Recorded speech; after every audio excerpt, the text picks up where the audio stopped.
Oh, my intro music. It's not playing. Marc Wagner here, DentalBytes. It's October already. I don't know how the heck time just keeps flying by.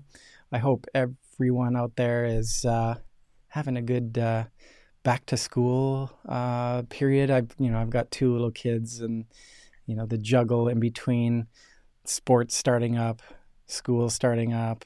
It's yeah. Hopefully, everybody's hair isn't going as gray as fast as mine is. Um, I'm excited. I'm always excited when I get in here. I've got a gentleman that's joining me today. That's been in the industry for a while. He's seen a lot of things. He's been through a lot of projects that have actually turned into some really cool things for the practice. And without further ado, let's just bring in Wayne here. Everybody knows Wayne, so he doesn't really need an introduction. How are you doing today? I'm doing great, Mark, and thank you very much for having me on. I appreciate it. Oh yeah, no, my pleasure. It's we scheduled this earlier in the summer, and that's just how life goes. How are things on sort of your front? How's your summer? Did you do anything fun going anywhere? Actually, I just got off a blues cruise to Alaska where they had various bands, Joe Bonamassa, etc., and it was absolutely awesome. But that was the only thing I did holiday wise, but it was refreshing. And then we've been working on a new oral cancer screening system, so that's taken up a lot of my time as well. Blues cruise. That would be awesome. That would be really cool. Is that so? Is that something that you're into? Do you play any instruments, or you just like to listen? I pretend. I wish that I could play properly. Yeah, yeah. Um, I'm so into music. Yeah, I have been my whole life, and I go to Who? as many shows as I can when I'm on the road. Going various cities in the dental game. I try to take in as many shows as I can. What's who are some of your favorites? Well, I really like Joe Bonamassa. I'm, historically a big Led Zeppelin fan, Rolling Stones Nice, fan. Go nice, cruise around. And Neil Young. I just saw Neil Young when he was in Burnaby here a little while ago. amazing. Like imagine life. I can't imagine life without music. Like I've got music playing 24/7 myself too. It's yeah, it's great. It's good for the soul. It's good for the soul. So how would the blues cruise work? So is there like a show that's on every night, and you sort of get the who's going to be on, who's the entertainers for this cruise? Is like, how does that work? Well, this particular one, it's Joe Bonamassa, big guitar, blues guitar player. So he puts it on. He has several bands. I think there's 15 different bands, and they schedule them throughout the ship, different areas. So you choose which ones you want to go to. A lot of them going on at the same time. They have two main rooms. So yeah, it's music go, and then in the mornings they have acoustic mornings. They'll play acoustically. They'll get up and play with one another. I mean, it was amazing and really, That's really great artists. that sounds amazing. Actually, like I could just imagine an Alaskan cruise too. You've got this beautiful vista, and then you're having breakfast, and it's an acoustic just chilling out. That sounds amazing. Awesome, awesome. And you're hanging out with all the band members. It's really interesting. Cool. Yeah. No, I like it. I like it. So sorry. We I love going off on tangents. That's my thing. So you've got a project going on right now. So let's dive into that a little bit. But I do want to dive in. Let's kind of we'll reverse time, and I want to hear about where you started, and we'll kind of jump around. Sounds great. So for the last little while, we have about 35,000 plus users out there utilizing the VELscope, which is an oral cancer screening system.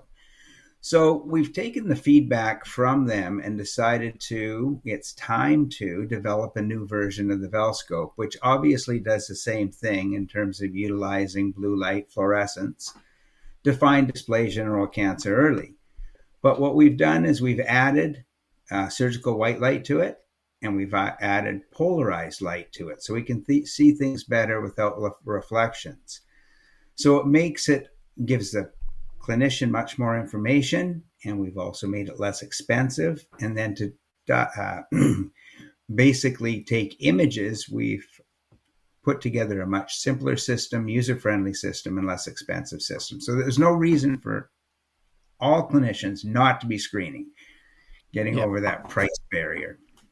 Um, Here's the thing: when it comes to price, like yes, obviously we get it, but what does it mean for a patient, right? Especially when it comes to early detection and all that kind of stuff. If it's like this regular thing that occurs in the practice, especially when you tell me when folks are getting screened, but cool. And so the new technology is the light. Does it pick up things beyond the spectrum? Is it is it illuminating the soft tissue in a way that helps the system pick up the lesions that much better? Like let's talk about the science. Okay, definitely. So, what we would like to do is find precancer and cancer at its earliest stage. And it normally takes 5 to 7 years to breach as an arethoplakic lesion or a leukoplakic lesion. If we could find it early, that's a home run for everybody. So what the device does is shine a specific wavelength of light down into the tissue, down into the basement membrane, okay? And it's a safe blue light, not in a UV wavelength, and it excites the tissue to give off fluorescence when healthy. And then when there's something going on, there's a no fluorescent signature. It's a dark area. It shows up. So it ensures, number one, we don't miss anything. That's really, really important. I mean, we use ultrasound, we use radiographs to see things our eyes can't see alone. This is just very similar to loupes. It allows you to do things better, see things you can't normally see, and make sure you don't miss anything. And there's nothing more important than not finding oral cancer, because if you get it, right now it's found late 75% of the time. And what that leads to is the patient dying 50% of the time within 5 years. That's unacceptable, Yeah. in my opinion, when we're going into dental offices on a regular basis. That's right. Yeah. Standard of care, every 6 months. Are you recommending that folks get screened every year? Is that sort of the deal? Or how does it work when what is the workflow for the VELscope in practice? Okay. So we do recommend once a year screening. Start screening patients whenever they're sexually active, and I'll go into that in 1 second here. But yeah, on an annual basis. If the patient is high risk, though, more often, and that would be smoker, drinker, drug abuser, history of cancer, those types of things, betel nut. So we need to screen those patients, obviously, more often. When we screen, what we want to do is find that lesion early when we can do something about it. That's the goal. And in terms of patient flow, normally the hygienist does the screening. Right. If something is found, the dentist will come in and review it, may take images, that type of thing. And then the patient, it does not tell you if it's oral cancer or if it's not oral cancer. It's a screening device. So there's no false positive. It's a screening device like loupes, like a radiograph. So if you see something, it gets the patient hopefully off to a biopsy, which is the gold standard, sooner than later. And it also helps the clinician know when not to send patients off for a biopsy. And a new thing that's occurred, they're now using the VELscope to delineate the margins when they're cutting out the tumors. That's a game changer. And that was done here in BC. BC Cancer Agency was the one who did those original clinical studies. It was a 5-year double-blinded study funded by the Fox Foundation. Amazing. How does it work cost-wise to a patient? Is it covered? Is there something insurance that picks that up, or how does that work? There's a full dental fee code for the screening procedure. It's $38.50 plus expenses, which is a little sepsis cap that goes on the device. Mm-hmm. Most insurers are covering it on an annual basis, and the reason it's an annual basis because that's what the insurance companies tell us we should be screening at, not necessarily. Yeah. Often we should be screening, but we've learned to deal with that. So again, it's not an expensive procedure. The scope itself is under $2,000, so there's no reason not to be screening. again, like obviously, I'm going to say this is it's just like it's a no brainer to me.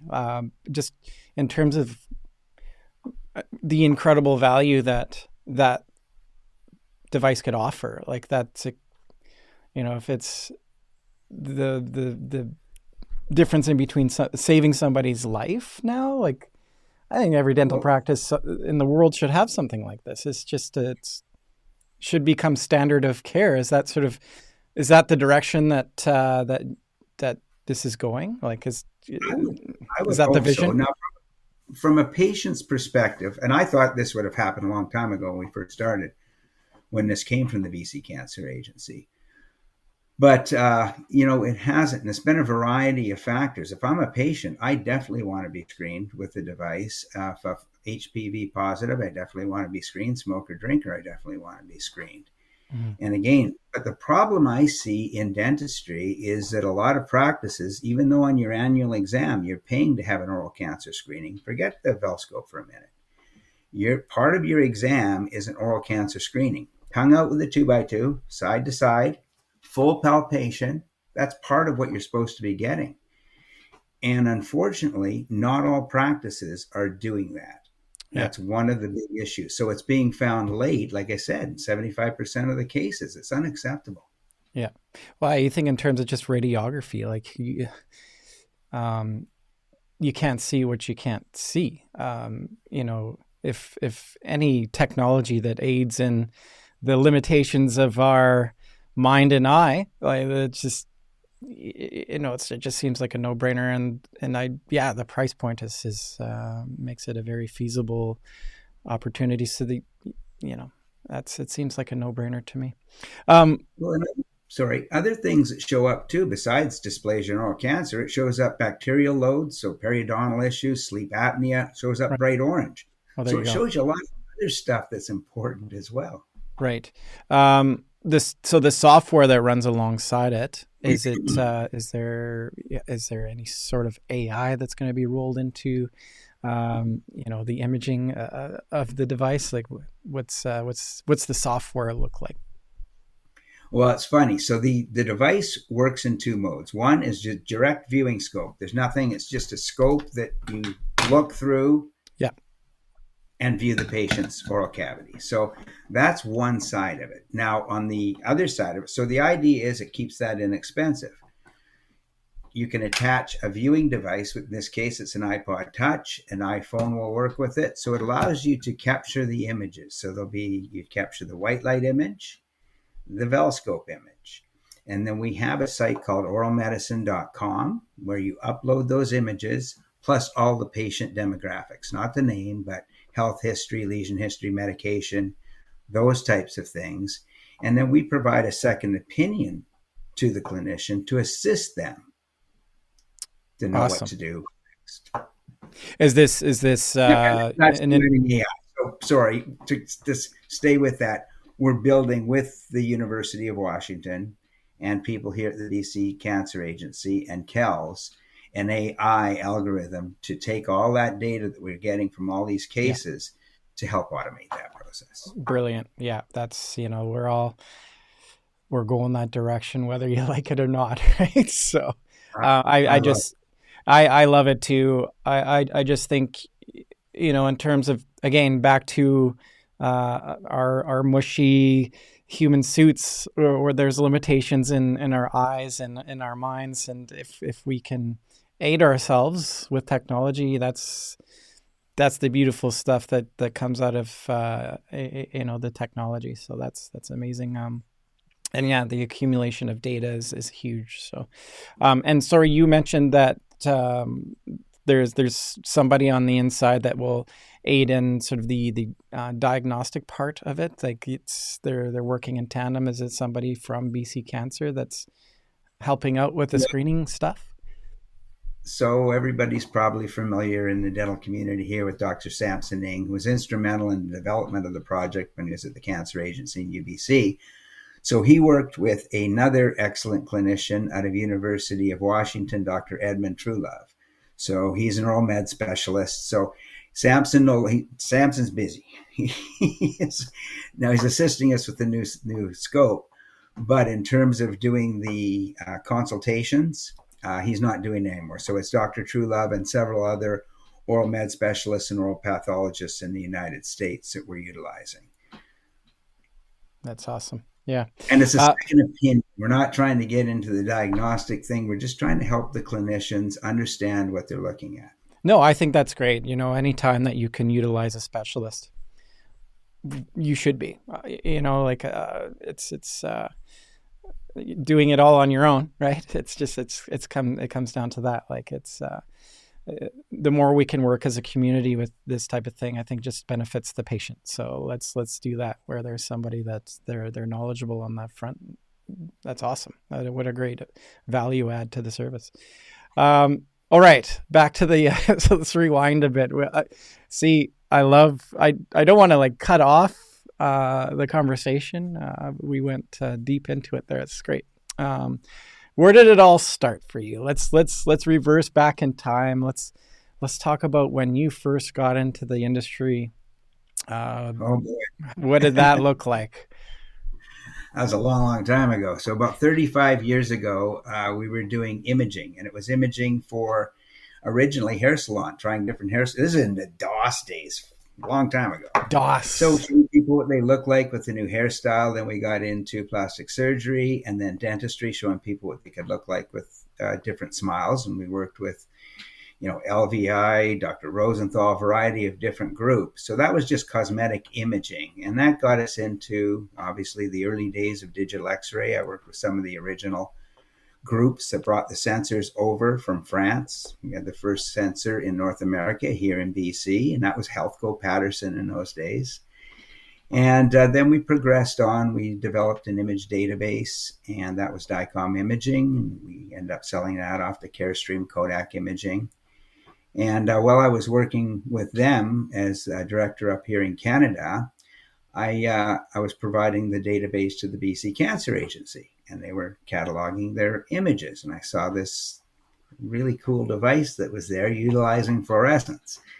And so that's where we first saw it. And I worked with the inventor at the time, and we brought it out of the cancer agency, commercialized it.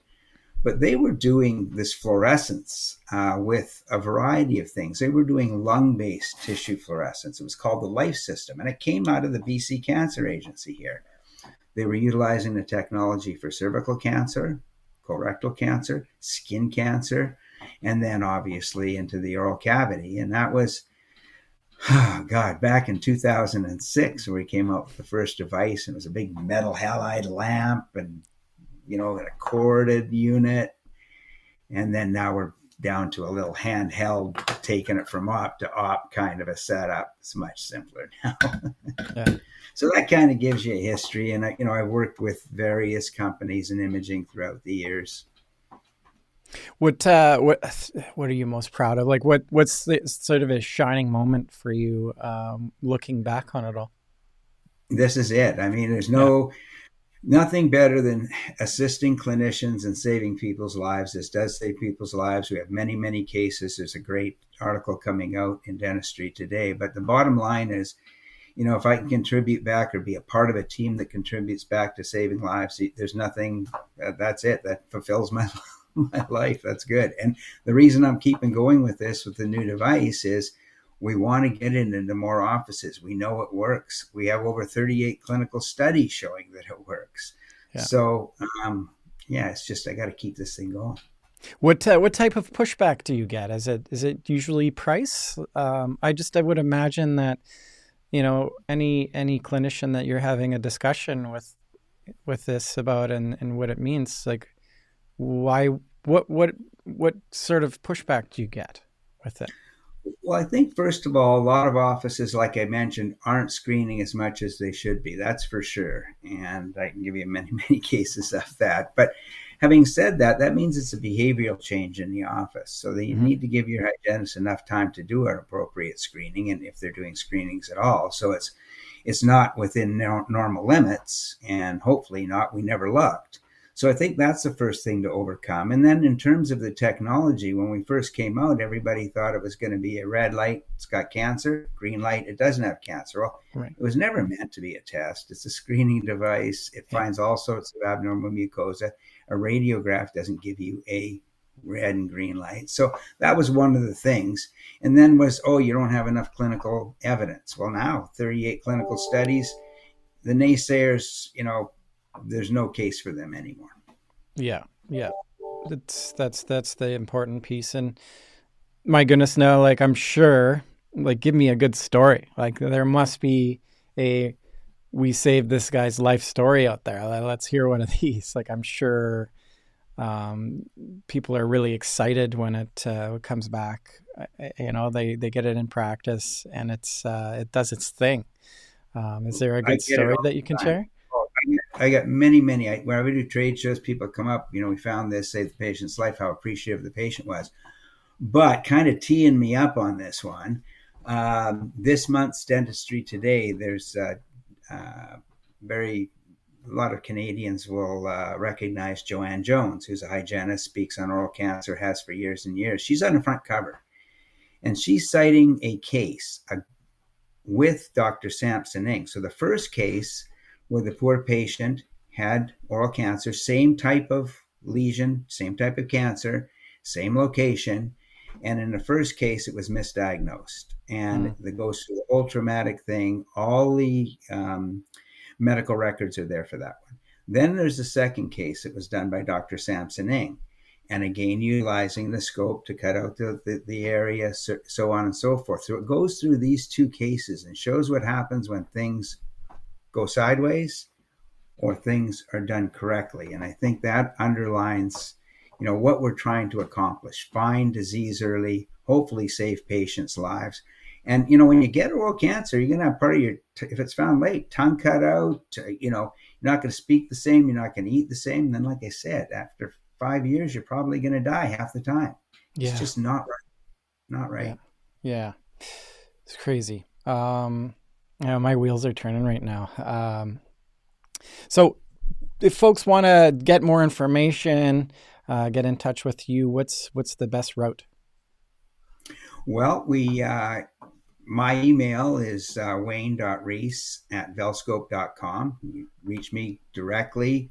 You can go to, like I say, the website, VELscope.com. We have a clinician side, we have a patient side. It goes through all the HPV risk factors, all those types of things that we need to be aware of, how the device works, that type of thing. Um, we're on, Instagram and Facebook and LinkedIn and those types of things. And we have a lot of information for patients too, why you need to be screened Mm-hmm. and where you go to be screened. So you can go to VELscope offices, that type of thing. So we Cool. have all that information available. Is there on the site? I'll check it. I'll get deeper into this. Is there a spot for patients to find out? Do you have like a map, or if there's if somebody's listening out there that wants to get screened with a clinic that has the VELscope in practice?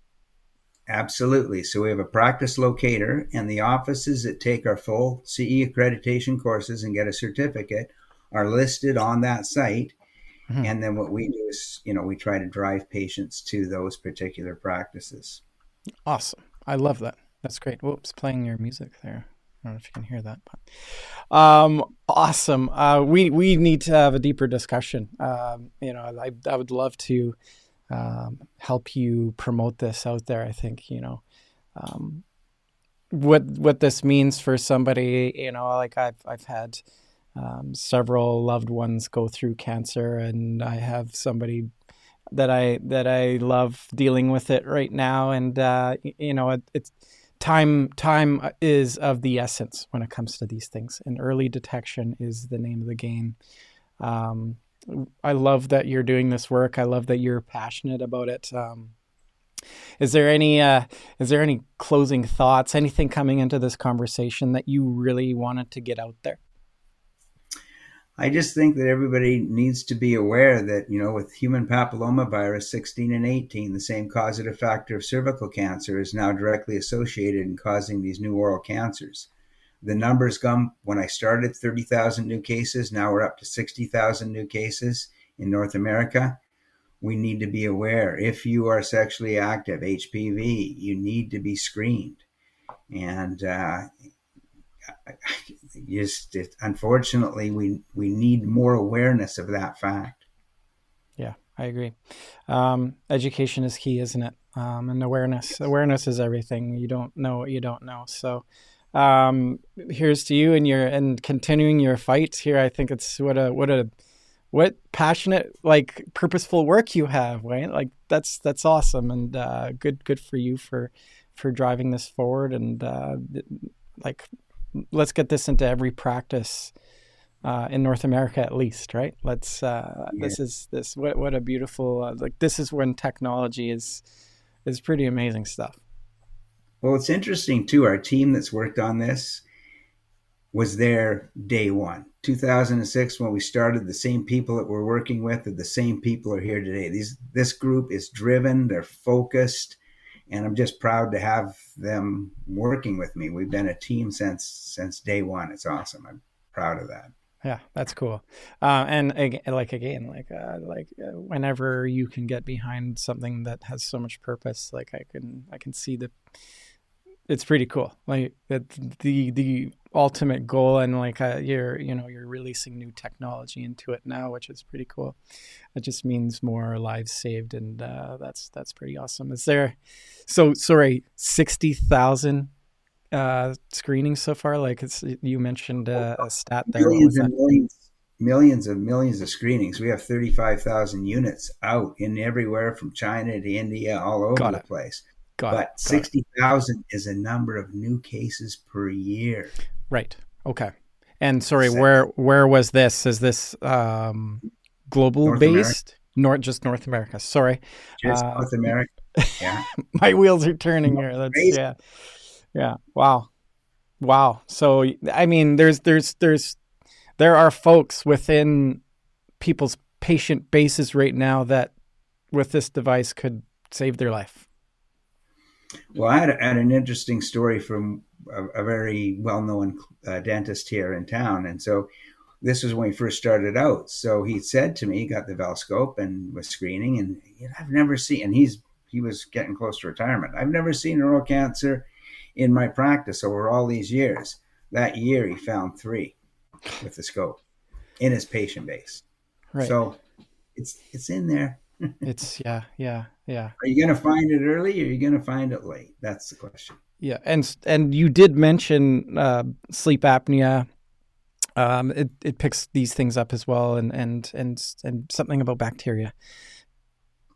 Yeah, so bacteria shows up bright orange. So what happens is Yep. when there's bacteria, it's bacterial colonization, it's a porphyrin response. So under the light, it shows up bright orange. Yeah. So if I shine the light and at the back of the throat, there's a whole bunch of bright orange area at that particular area, there's a good chance that patient has sleep apnea. What do we normally do? We have a questionnaire. Well, Yeah. this allows the patient to see, hey, holy smokes, right? And Right. then periodontal issues and candidiasis and things like that also show up, but different than a dysplasia oral cancer, of course. Mm-hmm, mm-hmm. That's so interesting. I could probably talk to you all day. We could probably dive into the science as well, but we'll save that. Let's next time you're in the Lower Mainland, let me know. Let's grab a lunch. I would love to. That would be great. Yeah, I'll make a point of that pretty soon here. let's do it. Let's do it. Again, Wayne, thank you so much for your time. I'm looking forward to having more conversations with you about this, and good on you. And hopefully, you keep doing this until you can't. Right? I think that's what That's it the plan. means. Yeah, what it means for people out there. That's pretty cool and purposeful work. And yeah, good on you. I've already we've already went through sort of the wrap up stuff. Is there anything else top of mind for you? And I'll let you be. Well, I just appreciate you helping us tell a story. I think it's an important story. I think that dentistry needs to pick up the game. Yeah, I love it, love it.